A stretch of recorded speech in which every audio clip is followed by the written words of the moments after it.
Good morning student. देखिए last video में हम लोगों ने रिलेशन को स्टडी किया था। रिलेशन को हमने समझा था कि व्हाट द मीनिंग ऑफ यानी रिलेशन, ठीक है। और इससे पहले हमने सीखा था कि व्हाट इज कॉल्ड कार्टेशियन यानी प्रोडक्ट ऑफ टू सेट।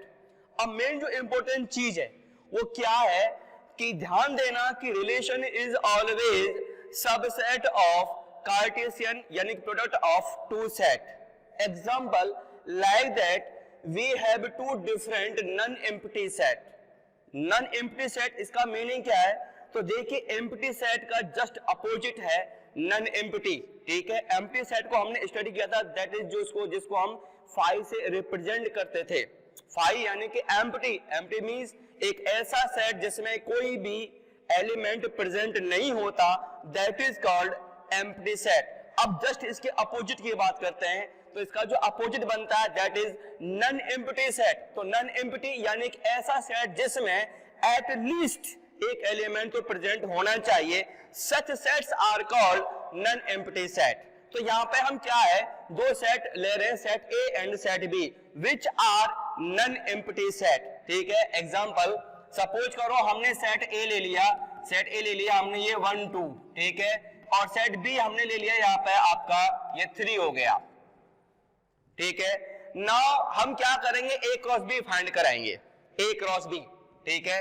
तो ए क्रॉस बी मींस हमें सेट ए और सेट बी का कार्टेशियन प्रोडक्ट निकालना है, जिसका मीनिंग क्या होता है कि जो ए क्रॉस बी है it is always set of order pair in form of x y in which x belongs to set A and y belongs to set B. तो क्या बन जाएगा, ये बन जाएगा 1 3 एंड 2 3, ठीक है। ये तुम्हारा ए क्रॉस बी आ गया। Now let B suppose that we want to find number of the subset of this A cross B, ठीक है। It is very easy to find number of the subset of A cross B, but इसके subset बनेंगे कितने? तो देखिए हमने वहां पे स्टडी किया था, इन चैप्टर सेट में स्टडी किया था कि how can we find out number of the subsets of a set. तो वो फॉर्मूला था, वो हमारा था फॉर्मूला 2 raised to n, ठीक है, where n represent number of the elements present in any set। like that अगर कोई a सेट है और उस a सेट में नंबर ऑफ एलिमेंट्स अगर n है, तो उस a सेट के जो सबसेट बनेंगे वो 2 raised to n बनेंगे, ठीक है। इन सेम वे हम यहाँ पे देख सकते हैं कि number of elements in a cross b equal to कितना है भाई, 2 है।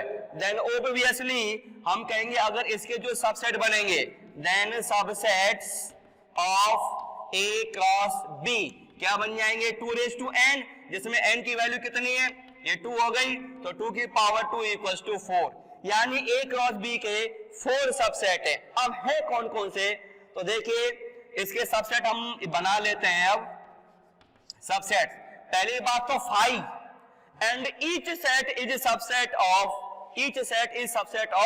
itself, ठीक है। तो फाई और ए क्रॉस बी का मतलब खुद ये सेट स्वयं का सेल्फ का सबसेट है। इसलिए मैंने ये लिखने के बजाय मैंने क्या लिख दिया, सीधे ए क्रॉस बी लिख दिया, ठीक है। तो फाई इसका सबसेट हो गया, ठीक है। ए क्रॉस बी खुद ए क्रॉस बी का सबसेट हो गया, ठीक है। और क्या बनेगा तुम्हारा, ये 1 3, ठीक है, देन 2 3, ठीक है। कितने बन गए, 1 2 3 4।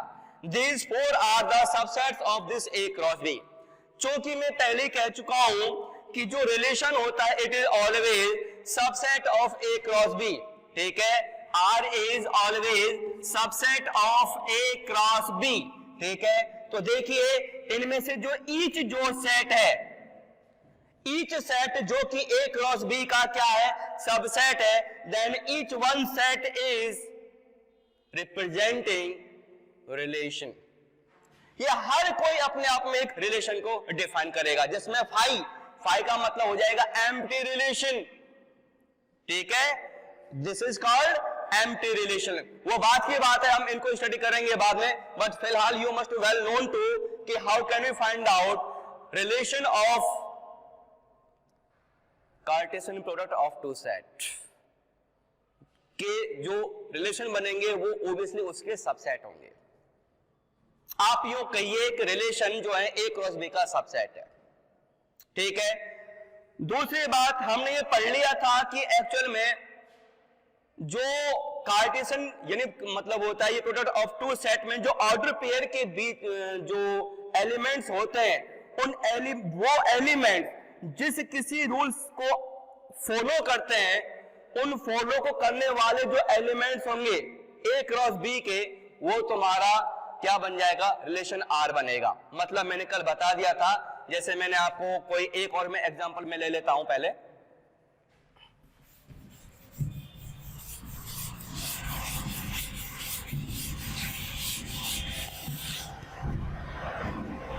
देखिए भाई, सपोज करो हम एक ए सेट ले रहे हैं, ठीक है।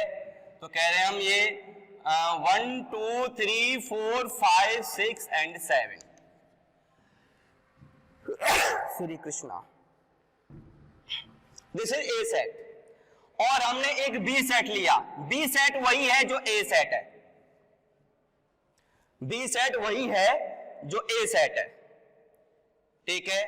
अब क्या है कि हमें एक रिलेशन डिफाइन करना है R, which is in form of x y, where, ठीक है, जहां पे हम कह देंगे x बिलोंग्स टू a है और y बिलोंग्स टू b है।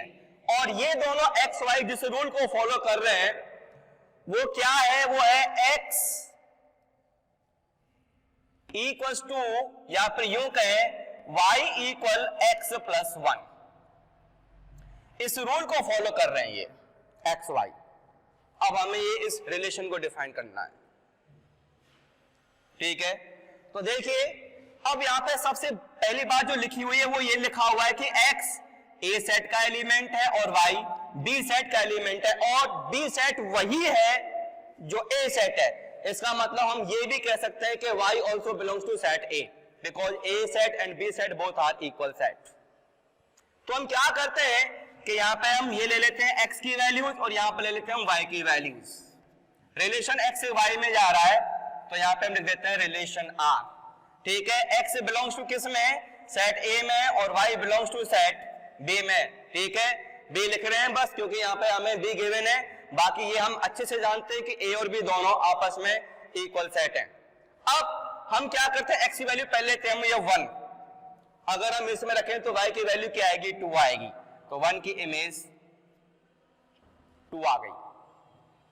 1 की इमेज 2 है, ठीक है, 1 की इमेज 2 है, ठीक है।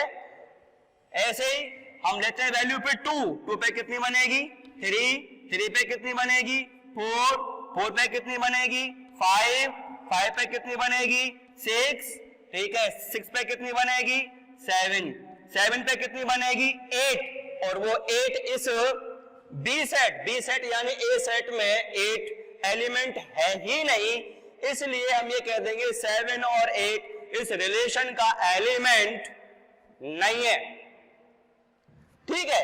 ये बन गया।